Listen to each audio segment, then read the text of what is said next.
각 시대의 대쟁투. 제1장 예루살렘의 멸망.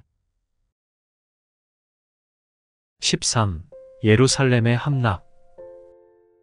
티투스는 군사들의 분노를 진정시킬 수 없음을 알고 장교들과 함께 몸소 성전 내부를 조사하였다.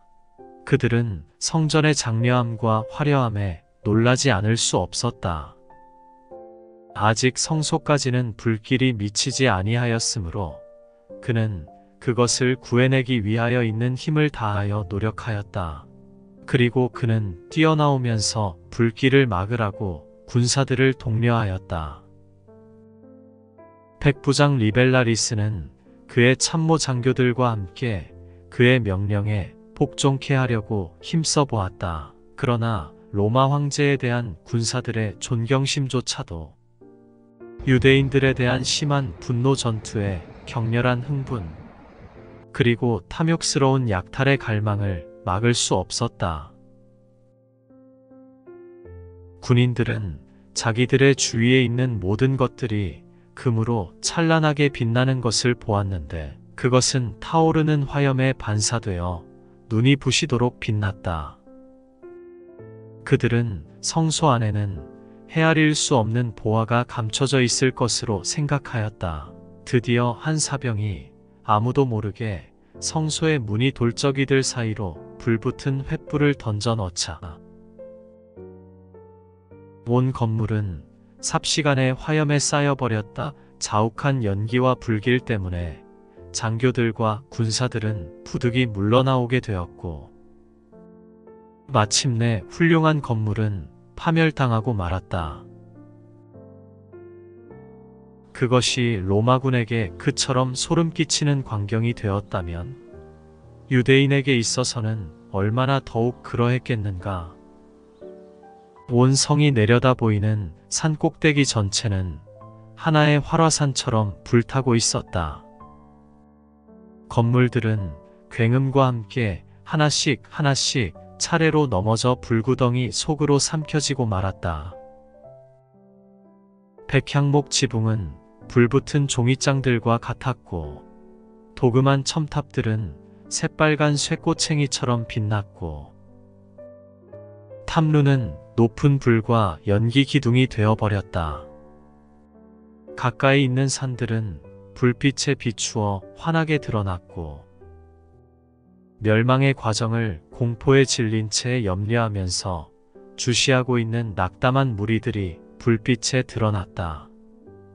그리고 성벽 위에와 성중 높은 곳들은 사람들로 번잡을 이루었는데 그 중에는 절망적인 고민으로 새파랗게 질린 사람들도 있었고 한편으로는 무익한 복수심으로 얼굴을 찌푸린 사람들도 있었다. 뛰어다니는 로마 병정들의 함성, 불에 타서 죽어가는 사람들의 애처로운 부르짖음이, 불붙는 소리와 건물의 제목들이 무너져 내려앉는 큰 소리와 뒤섞여 들렸다. 그리고 소리들은 사람들의 울부짖는 소리와 합하여 산울림이 되어 돌아왔다가는 다시 돌아갔다. 성벽 위에도 비명과 통곡의 소리가 뒤섞였으며 줄여서 거의 죽게 된 사람들도 그들의 남은 기운을 다하여 고민과 비탄의 부르짖음을 바라고 있었다. 성내의 사륙은 성 밖의 그것보다도 더욱 비참하였다. 남자나 여자나 늙은이나 젊은이, 폭도나 제사장 싸우는 자나 자비를 구하는 자나 무차별하게 학살을 당하였다. 죽임을 당한 자들의 수요는 죽이는 자들의 수요보다 훨씬 더 많았다. 로마 군인들은 도륙하는 일을 하기 위하여 주검의 무더기를 기어 올라가야 했다. 성전이 파괴된 후에 온 성은 곧 로마군의 수중에 들어가고 말았다. 유대의 지도자들은 난공불락이라고 생각하던 그들의 보루를 내어버리고 달아났으므로 티투스가 거기 이르렀을 때에는 오직 적막뿐이었다.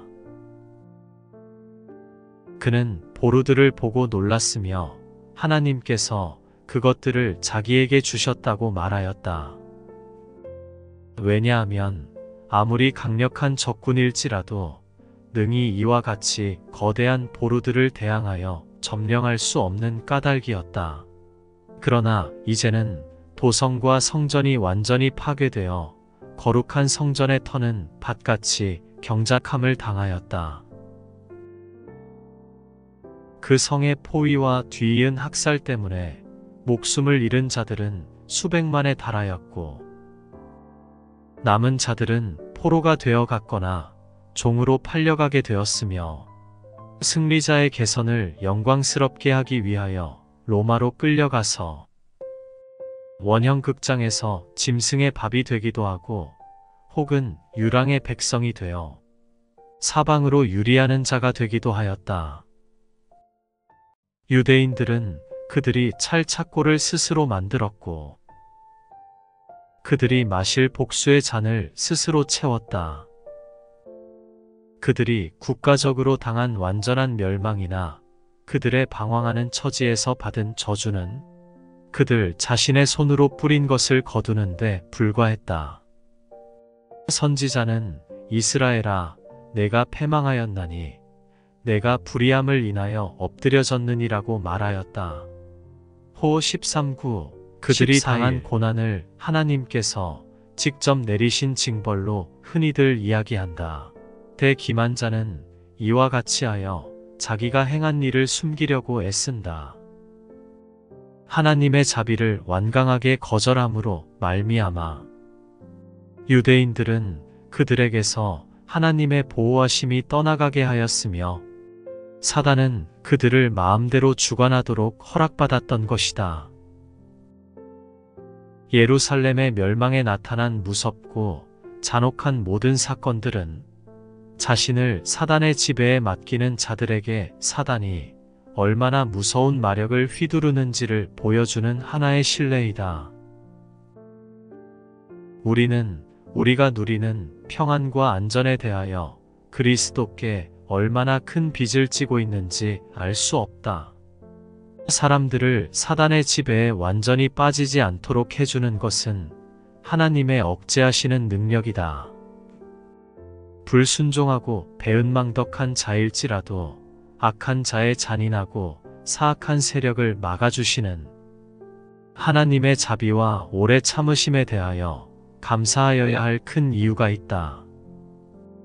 그러나 사람이 하나님의 오래 참으심의 한계를 벗어나게 되면 그와 같은 견제는 제거된다. 하나님께서는 범죄에 대한 판결을 집행하시는 분으로 죄인 앞에 서지 않으신다.